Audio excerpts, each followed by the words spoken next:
Hello, welcome to लर्निफाई में आपका स्वागत है। आज हम डिस्कस करने जा रहे हैं यूपीएससी का सिलेबस, प्रीलिम्स और मेंस का सिलेबस बहुत ही शॉर्ट में देखने जा रहे हैं। उसके बाद में हम बिना टाइम गंवाए जल्दी से जल्दी अपनी स्टडीज़ जो है वो शुरू करेंगे। तो चलो देख लेते हैं हम यूपीएससी का सिलेबस।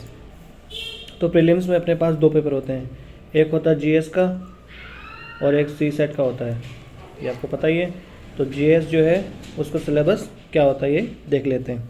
तो current events of national and international importance. तो सबसे पहले क्या होता है, करंट अफेयर्स।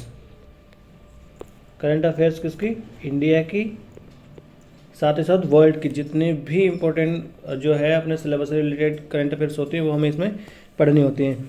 फिर है history of India and Indian national movement. तो भारत का इतिहास जो है वो, और इंडियन नेशनल मूवमेंट जो है अपने राष्ट्रीय आंदोलन जो है उसको, जैसे अपना आंदोलन कहाँ से शुरू होता है, स्वदेशी आंदोलन हो गया, असहयोग आंदोलन हो गया, सविनय अवज्ञा आंदोलन हो गया, भारत छोड़ो आंदोलन हो गया, ये वाले आंदोलन जो है इसमें हम इसमें पढ़ेंगे। और एक और चीज़ मैं बता दूं कि हम लोग ये जो है हिंदी में पढ़ाएंगे, जो हमारा सिलेबस होगा और जो भी हम आगे पढ़ाई करेंगे वो सब हिंदी में होंगे। बस ये सिलेबस जो है एक बार मैं आपको डिस्कस करा दे रहा हूँ, ठीक है। फिर आएगी ज्योग्राफी। ज्योग्राफी जो है वो इंडिया की ज्योग्राफी आएगी और वर्ल्ड की ज्योग्राफी जो है वो दोनों इसमें आती है। इकोनॉमिक ज्योग्राफी जो है वो भी आएगी, ठीक है। देखते हैं नेक्स्ट।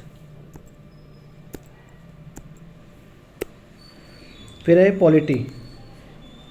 तो इसमें पॉलिटी में क्या हो गया कि गवर्नेंस, पॉलिटी और गवर्नेंस इसमें हम पढ़ते हैं। कॉन्स्टिट्यूशन हो गया, पॉलिटिकल सिस्टम हो गया, पंचायती राज हो गया, पब्लिक पॉलिसी, राइट्स इश्यूज वगैरह इसमें हम पढ़ते हैं। इसमें जैसे कि मूल अधिकार हो गया, संविधान कैसे बना, संविधान सभा वाला, मूल कर्तव्य, ये सब इसमें हम पढ़ेंगे। फिर आ जाता है इकोनॉमी, तो ये इकोनॉमी इसमें हो गई। फिर आ जाते हैं general issues on environment and ecology. तो एनवायरनमेंट और इकोलॉजी, और अब जैसे जैसे अगर आप देखेंगे 2013 के बाद में, तो ये एनवायरनमेंट और इकोलॉजी के क्वेश्चंस जो है वो अच्छे खासे बन रहे हैं। तो एनवायरनमेंट और इकोलॉजी इसमें हम पढ़ते हैं। फिर आती है जनरल साइंस। तो जनरल साइंस में हम पढ़ते हैं। जनरल साइंस में एकदम साइंस के कोर सब्जेक्ट, मतलब जो कंसेप्ट है ना वो इसमें नहीं पूछे जाते। एक्चुअली इसमें करंट से रिलेटेड कुछ चीज़ें होती हैं वो पूछी जाती हैं। जैसे कि आप अगर देखें तो कोविड जो है उसका टीका बना लिया, उसकी वैक्सीन बना ली, वो कौन सी कंपनी ने बनाई है, ऐसे नॉर्मल चीज़ें इसमें साइंस में पूछते हैं। साइंस एंड टेक्नोलॉजी वाला जो है पोर्शन है उसमें से ज़्यादा, टेक्नोलॉजी वाले पोर्शन में से ज़्यादा यहाँ सवाल बनते हैं। कोर साइंस के यहाँ से सवाल नहीं बनते हैं। फिर अपने पास आ जाता है सी सेट। तो सी सेट जो है इसमें आते हैं अपने पास 80 क्वेश्चंस आएंगे और 200 मार्क्स के वो होंगे। और ये जो है एक क्वालिफाइंग है, 33% आपको मार्क्स लाने हैं। इसके मार्क्स आपके मेरिट में नहीं जुड़ते हैं, मगर अब धीरे धीरे ये इतना टफ होता जा रहा है कि 33% मार्क्स लाना भी मुश्किल साबित हो रहा है फ़िलहाल के लिए। वो लोग जिनका ऑप्शनल मैथ्स है, जो इंजीनियरिंग बैकग्राउंड से है, वो लोग भी इसको क्लियर नहीं कर पा रहे हैं। तो इसमें क्या आता है अपने पास, कुछ तो लॉजिकल, इसमें एक तो लॉजिकल रीजनिंग आती है, एक मैथ आती है, और 10th तक की मैथ वो बताते हैं कि अपने उसमें, जैसे कि charts, graph, tablet, data sufficiency, ये सब इसमें आता है। और एक अपने पास मैथ हो गई, और एक कंप्रहेंशंस वाला इसमें आता है, interpersonal skill including communication skills वगैरह, ये इसमें आते हैं। डिसीजन मेकिंग वाला ये इसमें पूछते हैं, ठीक है। तो ये हो गया अपना प्रीलिम्स का सिलेबस, सी सेट का और जीएस का। अब देख लेते हैं हम मेंस का सिलेबस। तो मेंस में आप जानते ही हैं कि 7 पेपर अपने ऐसे पेपर होते हैं जिनके नंबर आपके मेरिट में जुड़ते हैं, और 2 पेपर ऐसे होंगे जिनको सिर्फ क्वालिफाई करना ज़रूरी है, उनके नंबर आपके मेरिट में नहीं जुड़ेंगे। तो पहला पेपर आता है अपना ऐसे का पेपर, निबंध लिखना होता है 250 मार्क्स में।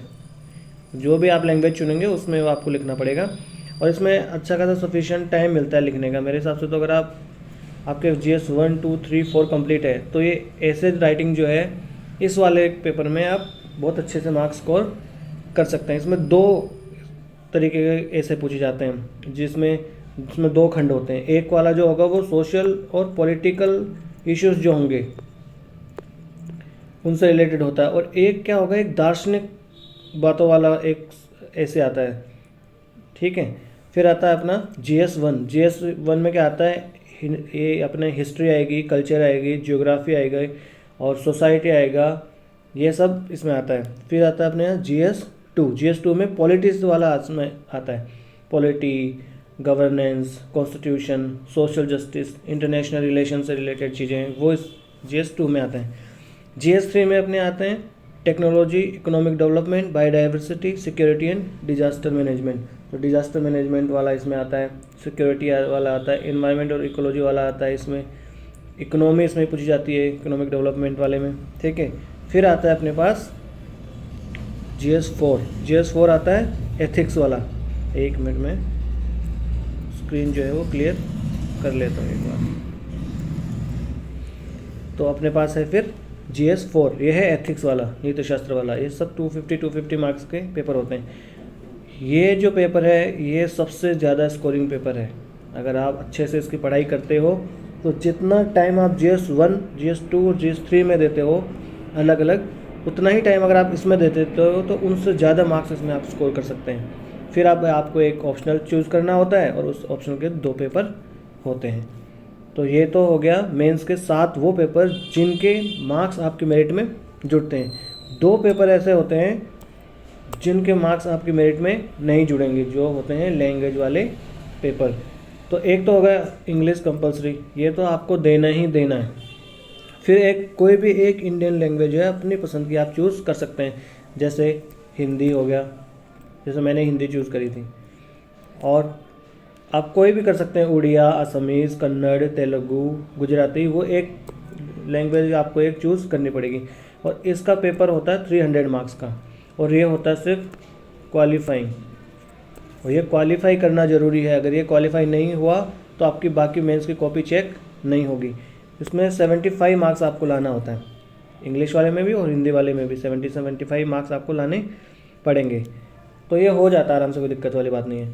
तो ये हो गया अपना बहुत ही संक्षेप में प्रीलिम्स और मेंस का सिलेबस। बाकी अगर और आपके डाउट हैं सिलेबस के बारे में और किसी से भी रिलेटेड, तो हम क्या करेंगे वो आगे हम डिस्कस आने वाले टाइम में हम कर लेंगे।